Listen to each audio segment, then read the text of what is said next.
Welcome to another episode of the Esoteric Lounge podcast. I'm your host, Dan Crisafulli. I wanted to start this episode off by saying thank you to all the listeners, especially those who listen and get something from this, only to queue up another episode and listen a little more. It really means a lot to me. According to the analytics here on Buzzsprout, where I run my feed through, this has been downloaded over 200 times in 5 different continents, mostly here in the U.S., where people have listened in over 30 states.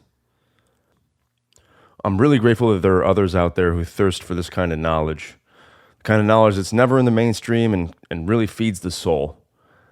Anyway, I thought it was appropriate to share that information before we got started.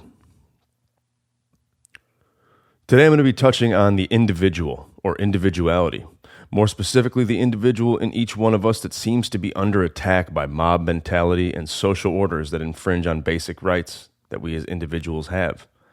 No, this isn't a political podcast, but more of a philosophical look into the reemergence of the individual self and how that in turn sparks a shift into the right direction to truly change the outside world by simply changing our inner world.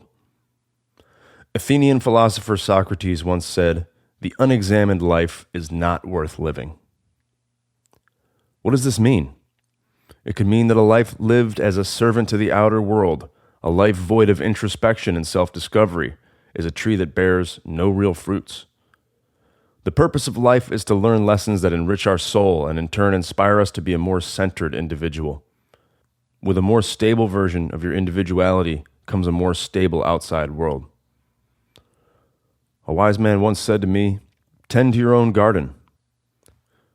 When you tend to your own garden, that is, do the work that is required for individuation, self-knowledge, and self-love, that you may notice your neighbors peeking over their fence to watch the fruits and bloom of your efforts, and in turn be inspired to do the same to their own lives. It's a powerful metaphor, and it's truly needed now more than ever. The individual has been vilified. One's own truth is attacked and called out for being selfish. "The needs of others are greater than the needs of yourself," screams the mob. Nothing could be any less true. Is there an ocean without any drops of water to begin with? The individual is an intricate part of what comprises the whole. If each piece of the grand puzzle is tainted, broken and wavering, in discontent, then the whole puzzle itself is just as flawed and shaky. What does this mean?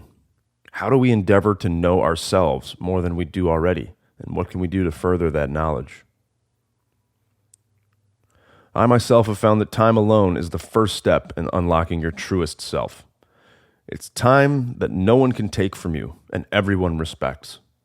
Time alone, in silence, unbroken concentration and thought. It's the bedrock of any relationship. What you cultivate inward allows you to cultivate and grow on richer soils outward. We've all heard at one time or another that if you don't love yourself, then you can't possibly and truly love someone else. The same goes for knowing. If you don't know yourself, then you can't truly ever know someone else. Cultivating individuality involves time alone, perhaps silence or meditation. You would be amazed at what bubbles to the surface when you turn off the noise and put down the distractions that lull you into an unconscious sleep. It's in this silence that insight and epiphany can strike you and inspire a whole new and truer aspect of yourself to come to light. Mob mentality is a poison. We know that the most important things in life are hard. They require focus and attention at times, and we just don't want to do it. They require work, but as we all know, we are all richer for the experience when that goal is reached or that task is complete.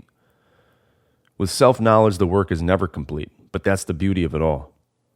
When you walk that road, the road less traveled by, swinging your proverbial machete through the thicket to uncover truths and wisdom, you are tired but uplifted. Existentially, this brings great meaning to life, more meaning than any other activity. Mob mentality is easy. It's a stroll down the paved path, no obstacles or objects in your way, people cheering you on, walking the path with you. But while you walk, you grow anxious, and though you're moving, you're not really going anywhere. Individuality is the path through the forest with the sun overhead, while mob mentality is the treadmill in the moldy, dark gym.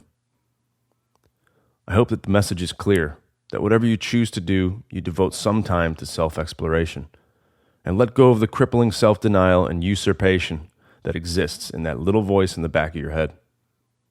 Life becomes more vibrant, and though it isn't all sunshine and rainbows, self-exploration is the gift that keeps on giving, day after day.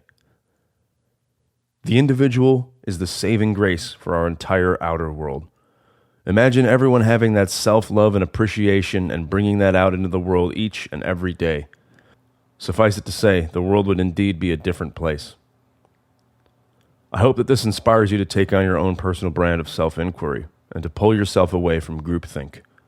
The weak and spiritually bankrupt revel in the false glory of the group or the herd.